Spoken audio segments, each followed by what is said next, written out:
নমস্কার বন্ধুরা, welcome to GK foods diary. আজ আমি একটা আমার খুবই পছন্দ রেসিপি বানাচ্ছি, এগ চাউমিন, একদম সস ছাড়া। এই রেসিপিটা বাচ্চাদের করে খাওয়ানোর জন্য একদমই উপযোগী। তো দেখে নেওয়া যাক কিভাবে হচ্ছে। প্রথমে একটা সসপ্যানে আমরা পরিমাণ মতন জল নিয়েছি, নিয়ে স্বাদ মতন নুন অ্যাড করছি। নুন দেওয়ার পরেই 1 টেবিল স্পুন মতন সানফ্লাওয়ার অয়েল দিয়ে কিছুক্ষণ ওয়েট করব যতক্ষণ না জলটা বয়েলিং পয়েন্টে আসছে। এবার এখানে আমরা দুটো ছোট প্যাকেটের হোটেল চাউমিন ইউজ করছি। এটা খুবই ইজিলি অ্যাভেলেবেল যে কোনো জায়গাতে, আপনারাও ট্রাই করে দেখতে পারেন। 5 থেকে 10 মিনিট বয়েল করে আলাদাভাবে জলটাকে স্ট্রেন করে আলাদাভাবে রাখুন নুডলসটা। এবার একটা ননস্টিকের প্যান নিয়ে নিন। ননস্টিকের প্যানের মধ্যে 1 টেবিল স্পুন মতন সানফ্লাওয়ার অয়েল দিন।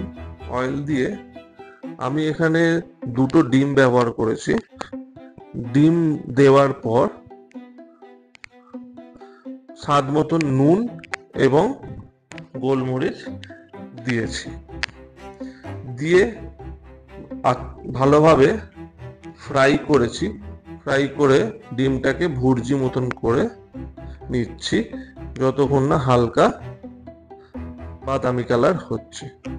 ভুর্জি মোটামুটি রেডি হয়ে গেলে আলাদা করে তুলে ডিমটাকে রাখুন। রেখে সেম পাত্রতে 2 টেবিল স্পুন মতন আবার সানফ্লাওয়ার অয়েল নিন। নিয়ে 1 ইঞ্চি আদা ছোট করে চপড করা দিয়ে দিন। আদাটা এখানে দিতেই হবে। দিয়ে কিছুক্ষণ ফ্রাই করেই 5 থেকে 10টা কারি পাতা দিয়ে দিন তেলের মধ্যে। দিয়ে তারপর এখানে আমি একটা বড় আলুকে স্লাইস করে কেটেছি, ছোট ছোট কেটে ব্যবহার করছি। নাড়িয়ে চাড়িয়ে আলুটাকে সেদ্ধ করতে হবে এবং ফ্রাইও করতে হবে। সেদ্ধ মোটামুটি 50 to 60% হয়ে গেলেই হবে। 5 থেকে 10 মিনিট সময় লাগবে। ঢাকা দিয়ে আবার কিছুক্ষণ নাড়িয়ে চাড়িয়ে ফ্রাই করে নিন। আলুটা সেদ্ধ হয়ে যাবে। হয়ে গেলেই একটা মাঝারি সাইজের পেঁয়াজ স্লাইস করা অ্যাড করে দিন। পেঁয়াজটা পরেই অ্যাড করতে হবে, যাতে আমরা চাই না পেঁয়াজটা একদমই গোল্ডেন ব্রাউন হয়ে যাক। পেঁয়াজটা হালকা নরম হয়ে গেলে স্বাদ মতন নুন দিন। নুন দিয়ে কিছুক্ষণ ফ্রাই করুন। ফ্রাই করে এবার আমরা অ্যাড করলাম একটা ছোট হাফ ক্যাপসিকাম স্লাইস করে কাটা দিয়ে দিলাম। 1 থেকে 2 মিনিট ফ্রাই করে স্বাদ মতন ব্ল্যাক পেপার আমরা ব্যবহার করছি। ব্ল্যাক পেপার পাউডারটা দিলে একটা ফ্রেশনেস, ভালো ফ্লেভার আসে। দিয়ে দেওয়ার পর আমরা এবার সিদ্ধ করে রাখা নুডলসটা দিয়ে দিলাম সবজির মধ্যে।